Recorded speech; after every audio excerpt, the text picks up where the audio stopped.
Marvel's Spider-Man Miles Morales feels like the second half to The City That Never Sleeps, the expansion to 2018's Marvel Spider-Man, and unfortunately its gameplay never quite manages to break free of that feeling. That isn't necessarily a bad thing. I like 2018 Spider-Man for its engaging combat loop, so I'm glad Spider-Man Miles Morales emulates it. It's just that sometimes Spider-Man Miles Morales can feel too similar to what's come before, which can get in the way of establishing Miles as his own brand of superhero. Regardless, the familiar trappings of Spider-Man Miles Morales are used to tell an entirely fresh story with a few brand new faces, and it's that narrative and those characters that manage to distinguish Spider-Man Miles Morales as an open-world action game that's compelling to play. The main plot of the game sees Miles try to garner the favor of New York by fulfilling requests left by random New Yorkers on a smartphone app, as well as stop the escalating conflict between Roxanne Energy Corporation and a gang called the Underground. The story is your standard superhero affair with betrayals and ramifications that are familiar to the genre, but still exciting to watch unfold.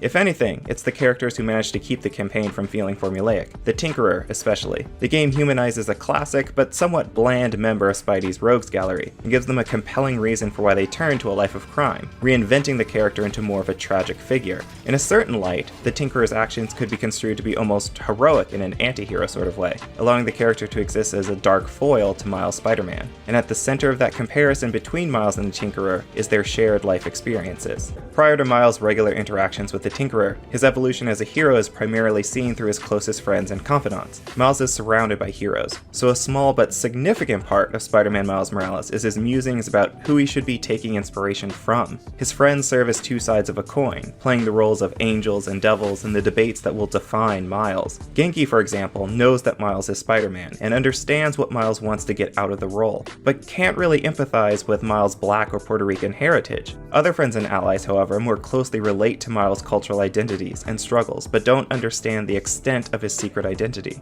Miles regularly talks to key members of the supporting cast throughout the first half of the campaign. You get to see him coming to an understanding of what type of hero he wants to be through these conversations. It's awesome! And so when he dons his traditional black and red suit and emerges as a brand new Spider-Man for the first time, one similar to but also altogether different from Peter Parker Spider-Man, you can understand how he's grown to this point. You got to see it. You got to live through that internal turmoil with him.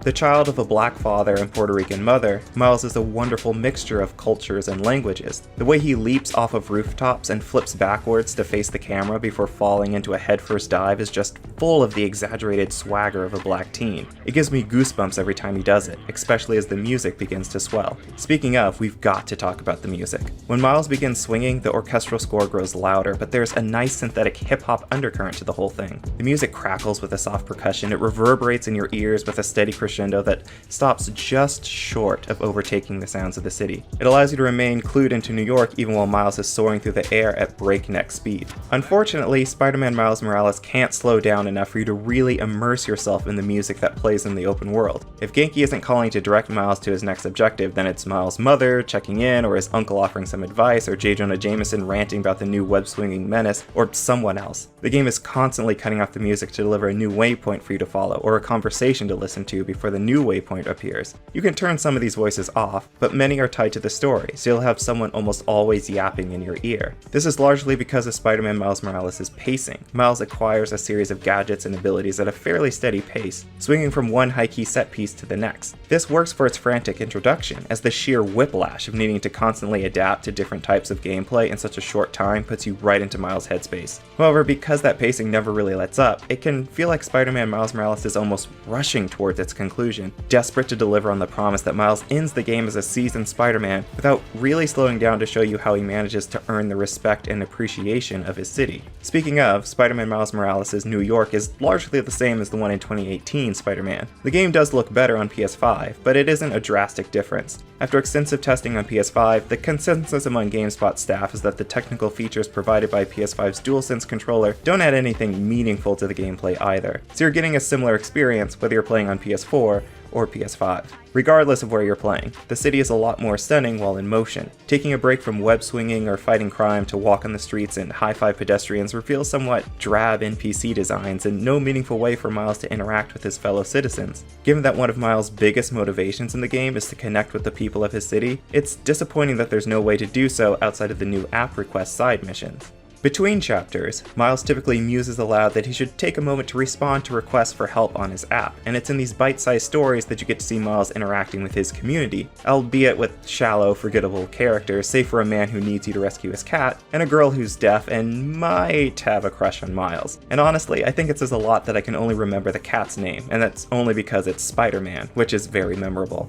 But you have to purposely keep selecting these missions, otherwise you get a call after you complete one to let you know where to go next for the main campaign. So you can either disrupt the overall flow of the main campaign to do side activities, or keep up with the pace of the main story, which largely means rushing forward from chapter to chapter. It's a rather annoying pacing issue.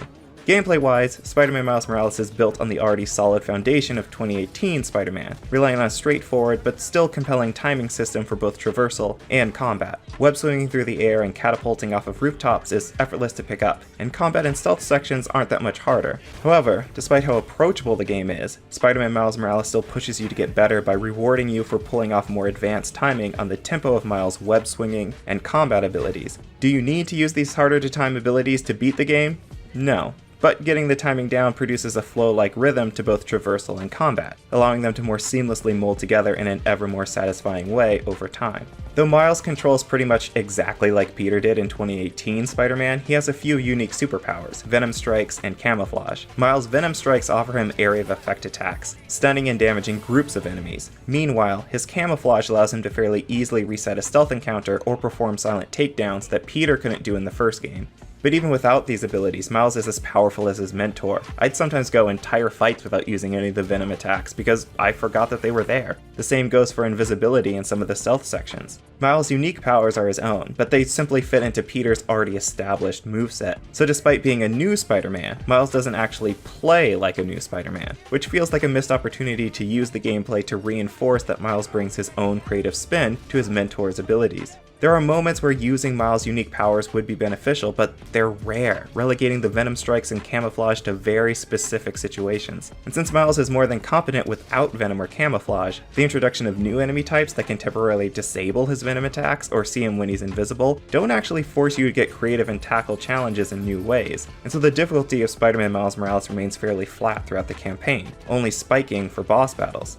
Like I said at the top of this review, Spider-Man Miles Morales feels a lot like a missing chapter to 2018 Spider-Man. The gameplay is so similar, and the environment is largely the same. It's in the characters, especially Genki and the Tinkerer, and the story that it tells that the game manages to break free of what's been done already to deliver something that you'll want to see all the way through. Spider-Man Miles Morales wastes little time jumping you to Miles' story, and rarely lets up on the brakes, packing the young wallcrawler's first solo outing with more superpowers and radio chatter than the game needs. And yet, despite its frantic pace, Spider-Man Miles Morales is compelling from a narrative standpoint, with a nuanced villain that helps highlight why Miles is so special, his culture. It's Miles' unique differences and earnest attempts at figuring out how to protect his community that make him into such a wonderful hero, not the mask he wears and the superpowers he wields.